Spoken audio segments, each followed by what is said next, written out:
All right, so we're gonna go over Friday's trades. Lots of things to go over. A lot of mistakes were made. A lot of dumb rookie moves. A lot of things that I still need to work on avoiding. The rest of the week before Friday, I was doing pretty good. A couple days I didn't trade at all just because I didn't find a setup, which I'm happy with. I didn't force anything. Friday, all the stuff I didn't force before Friday, I forced on Friday, which wound up, making me making wound up to me making some really dumb moves, dumb trades. So we're gonna review them. The first one that comes up, I benefited from. It was a $6 trade, something real quick, but I got out of it because it was completely incorrect. So what we can see here on the chart is I was actually looking at Tesla, which I need to stop messing with Tesla to begin with. I've told myself that before, and the setup just looked really good, and I don't fault that because this type of trade I feel in the past works out in the direction that you believe it's going to go in. This time, I guess just Tesla, with the way things are going in the market, just wasn't going to play today. So what I see here is this trend downwards, which I believe is a bullish flag. So I have it marked down, and it's working out really good. And it looks like it's holding this kind of this previous supply that it pushed above earlier, kind of retesting. It looks like here. So I go to set up to take a Tesla long, but as you can see here, once it's queued up, I'll play it. What you see here is, yeah. Let me go ahead and play it.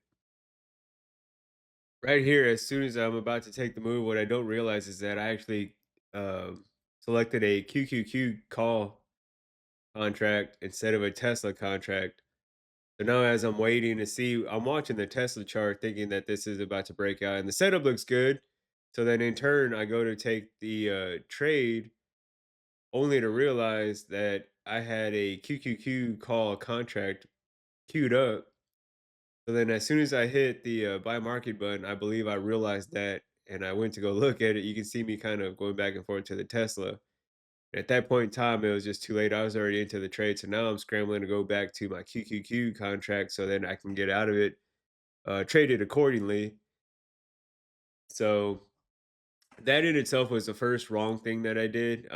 Once again, I believe I had too much stuff going on the charts. Previous days, you can see in my previous videos that I only had one options box pulled up. Today, I have two because I'm an idiot and wanted to try to look at multiple charts, different charts, and then trade different contracts. So like I said, that was the first wrong move, wrong trade that I did. But like I said, this one, I'm kind of looking at the QQQ chart all of a sudden, just waiting to see what this one candle does. And if I fast forward a little bit, we'll see that I actually got out of the trade for like a small scalp. Like I said, I was at that point, I was just the trade was already wrong from the beginning. So I was trying to just get out of it at that point.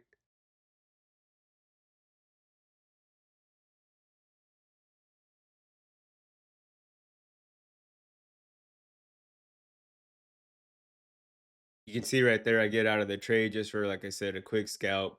Wound up being a little $6 trade, but because it was wrong from the beginning, there was no need for me to stay in that trade.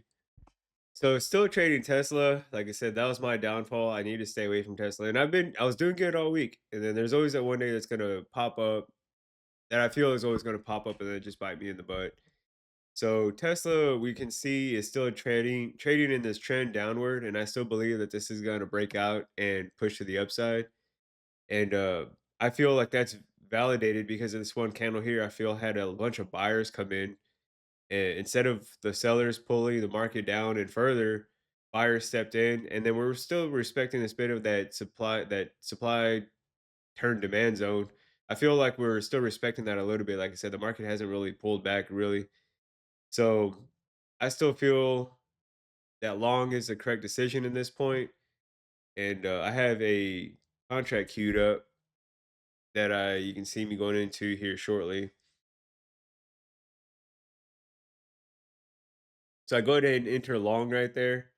And I wound up sitting in this trade for a little while. And I feel to me this is a gamble trade right here. And I say that because I lowered my Tesla call contract to a lesser contract that didn't have as much premium, with the idea in the back of my head that like the premium for the contract, I was okay with losing the entirety of it. That after the fact, after I took the trade and came out red on it, pretty much, I realized that that's stupid mentality to have. Because then if I maintain that mentality for one contract, what's to stop me from doing that with other contracts and just continuing to go red, further in the red if I keep doing that? So there's, like I said, there's lots of mistakes I made today, and I need to get that under control. I'll go ahead and fast forward the video because I'm in this for quite a bit just to see what it does. Like I said, the mentality of, oh, it's just a 42-cent contract, I'm fine with losing the majority of it, is it was completely wrong. I should have never done that. But I'll go ahead and fast forward the video and we'll see when I get out of it. You can see that I get out of the trade right there for a loss. I had no business being in Tesla whatsoever. At the level that I'm trading at, we can see that I'm pretty pretty bad at the analysis aspect and just trading in general for the time being. I don't have any business in Tesla. Like I said, previous to this trade right here, Friday, or any trade on Friday, I was doing really good by staying out of it. And I was doing really good with being patient all week except for today. So that was the second bad trade that I took. And there's more. So the next trade I took was pretty much revenge trading, hoping the market would reverse. So that's another thing right there too that I messed up on is not trading with the trend. I keep thinking that Tesla's going to reverse, Tesla is going to push back, Tesla's going to push back, and it never did. So the next trade I took, I'll fast forward to. Another thing at this point in time is, let's see, I'm going to pause it right there. Another thing at this point in time too is I'm actually trading on my phone. I'm not at the computer anymore. I need to make that a hard rule to not trade on my phone. And I've said it to myself before, but I just keep looking at the chart and believing, based on what I see, this volume coming in, it looks like it's consolidating. I believe that this is going to push back up. Terrible analysis. Like I said, between terrible analysis and the lack of ability to trade efficiently on a phone, that's already going against me. We can see here I have, let's see, I'm not sure, I'm not even sure what contract I choose because I'm on my cell phone. But right there, we can see I entered a 327.50 contract long, thinking it's going to push up. I'm gonna go ahead and skip to when I get out. Right there, I get out of the trade for a loss. So day's not over yet. I got one more revenge trade that I took. So here, I still think that Tesla is going to reverse because I start looking at charts on my phone, and what I'm seeing is that there's a bit of divergence on the MACD in relation to the candlestick chart that we see here. We have a lower low, and then on the MACD we had a higher low, indicating potential bullish divergence. So, being that we're close to 625 low as well, I'm thinking with the volume combined with the possibility of rejecting the 625 low, and then also the divergence, that there's a potential for this to push back up. So, I had entered the long right there, and immediately the trade starts to go against me.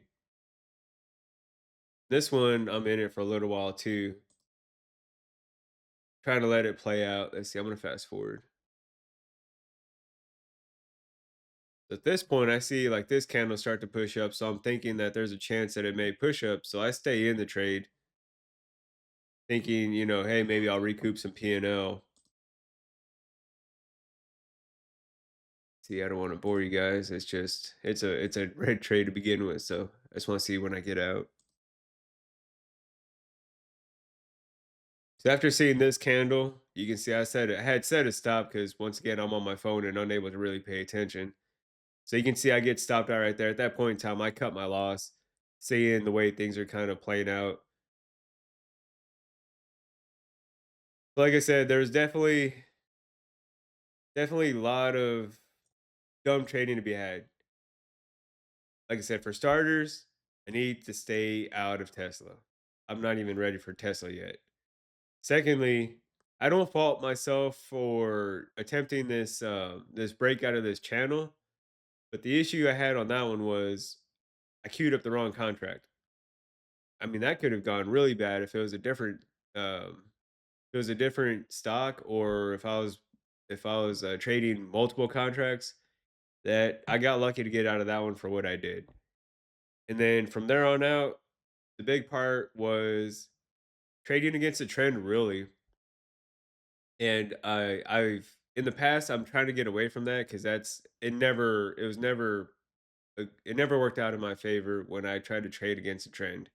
And I've learned that, but I just happened to slip up today and trade like that. You know, I was trying to go against the trend, and every time I did, it would bite me in the butt. So overall, I ended the day red. I think it was $64, not including fees and commissions. Like I said, lots of things to have to be learned from this. And like I said, there's gonna be some red days. You know, some days I'm gonna slip up and trade like this, which I'm trying to avoid, but I believe it happens, not only to me, to a lot of other people. The only thing I can do is buckle down, learn from it, and try not to make those mistakes again.